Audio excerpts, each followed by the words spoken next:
menjelaskan pengertian dari laporan keuangan perusahaan manufaktur.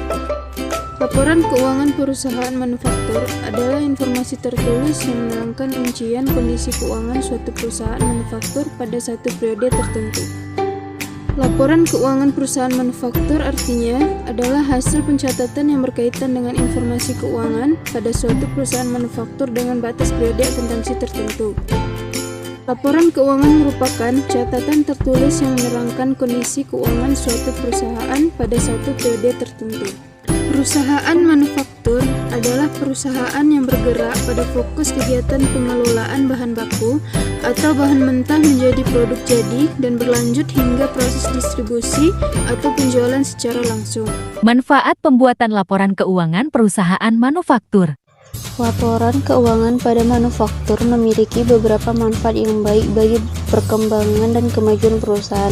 Di antara beberapa manfaat tersebut adalah sebagai berikut. 1. Bermanfaat sebagai pedoman laporan keuangan.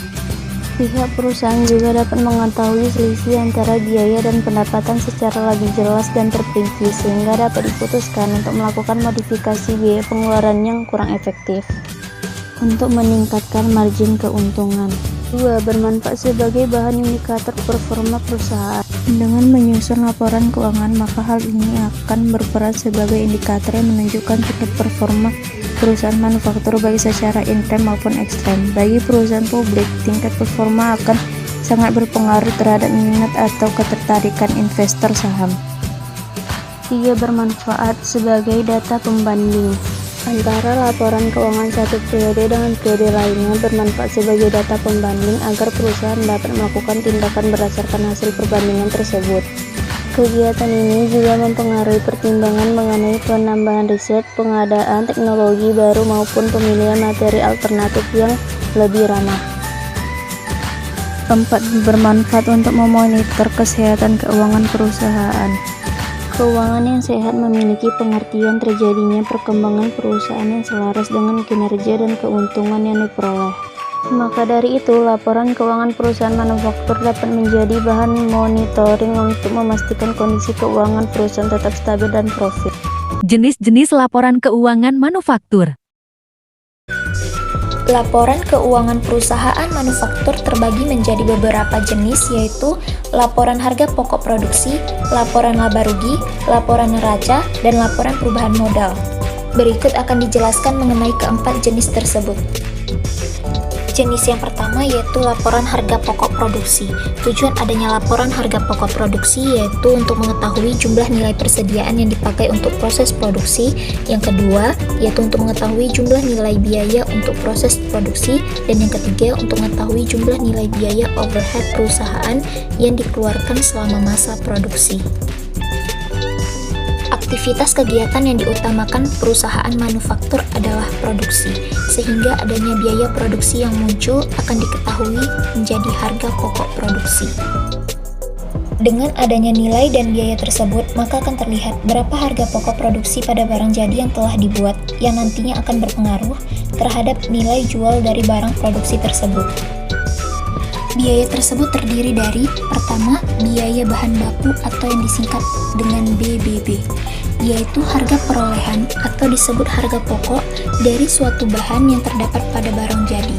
Namun, pada bahan baku merupakan bagian dari barang jadi yang dapat diketahui setiap rinciannya.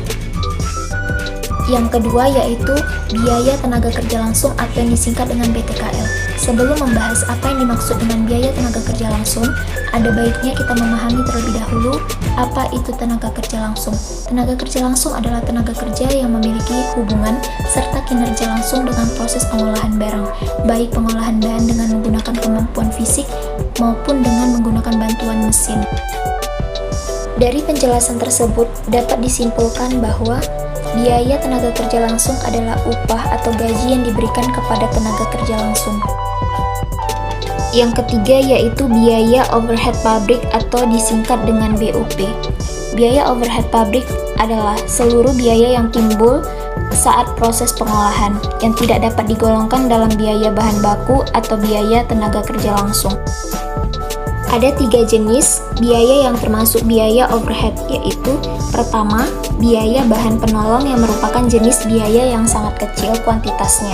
yang dipergunakan untuk proses pengolahan dan tidak bisa ditelusuri keberadaannya pada barang jadi.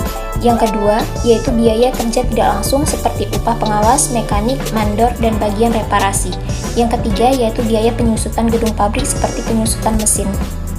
Jenis yang kedua yaitu laporan laba rugi pada perusahaan manufaktur. Laporan laba rugi pada perusahaan manufaktur sama dengan laporan laba rugi pada perusahaan lainnya. Di dalamnya terdapat nilai pendapatan dan beban dalam satu periode sehingga mendapatkan nilai laba atau rugi dalam satu periode tertentu. Laporan laba rugi memiliki 4 komponen dasar yang merupakan bagian penting dalam melakukan pencatatan pada laporan laba rugi pada perusahaan, yaitu pertama pendapatan, yang kedua beban atau biaya, yang ketiga keuntungan, yang keempat yaitu kerugian. Jenis yang ketiga yaitu laporan neraca pada perusahaan manufaktur. Pada laporan neraca dari perusahaan manufaktur terbagi menjadi 2 komponen, yaitu pertama kolom aktiva seperti kas, persediaan, piutang, baik itu aktiva lancar maupun aktiva tetap. Yang kedua yaitu kolom pasiva seperti hutang, bahkan modal yang dimiliki oleh perusahaan. Jenis yang keempat yaitu laporan perubahan modal. Laporan perubahan modal pada perusahaan manufaktur sama dengan laporan perubahan modal pada perusahaan lainnya. Laporan ini berisi nilai modal awal, perubahan modal karena prive, atau hal lainnya yang tidak berkaitan dengan kegiatan perusahaan. Contoh laporan keuangan perusahaan manufaktur. Yang pertama, contoh laporan harga pokok produksi. Yang kedua, contoh laporan laba rugi. Yang ketiga, contoh laporan neraca. Dan yang keempat, contoh laporan perubahan modal. Contoh-contoh perusahaan manufaktur. Yang pertama, sektor perusahaan industri dasar dan kimia. Contohnya A. Subsektor semen, B. Subsektor keramik, porselen, dan kaca, C. Subsektor logam dan sejenisnya, D. Subsektor kimia, E. Subsektor plastik dan kemasan, F. Subsektor pakan ternak, G. Subsektor kayu dan pengolahannya, H. Subsektor pulp dan kertas. Yang kedua, sektor perusahaan aneka industri. Contohnya A. Subsektor mesin dan alat berat, B. Subsektor otomotif dan komponen, C. Subsektor tekstil dan garmen, D. Subsektor alas kaki, E. Subsektor kabel, F. Subsektor elektronika. Dan ketiga, sektor perusahaan industri barang konsumsi. Contohnya A. Subsektor makanan dan minuman, B. Subsektor rokok, E. Subsektor farmasi, D. Subsektor kosmetik dan barang keperluan rumah tangga, E. Subsektor peralatan rumah tangga.